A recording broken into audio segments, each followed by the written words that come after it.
સ્ટોકમાં અત્યારે એક HUL જોઈએ રાકેશજી, એક નીચલા લેવલ્સથી ખરીદારી આવી છે. ડેઝ હાઈ પર સ્ટોક ઇનફેક્ટ છે 2119ના અને 2092ના ડેઝ લો છે, એટલે આને આ લેવલ્સ પર કઈ રીતે એક સ્ટ્રેટેજી હોવી જોઈએ HUL માટે?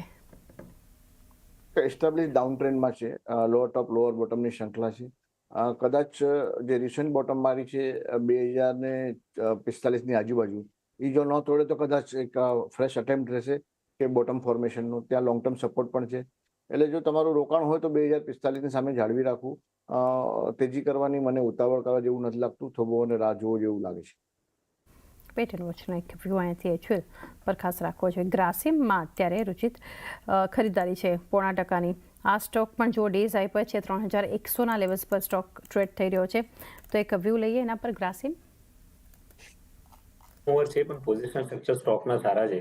આપણને એક 3000ની ઉપર બ્રેકઆઉટ આ સ્ટોકમાં જ્યારે પાછલા ક્વાર્ટરલીના રિઝલ્ટ અનાઉન્સ થયા હતા 21 મે ત્યારે આવ્યો હતો, અને એની બાદ સ્ટોક ફરીથી કન્સોલિડેશન ફેઝમાં રહ્યું છે અને હમણાં એની સપોર્ટની આસપાસ જ છે, 50 ડેમાં સપોર્ટની આસપાસ.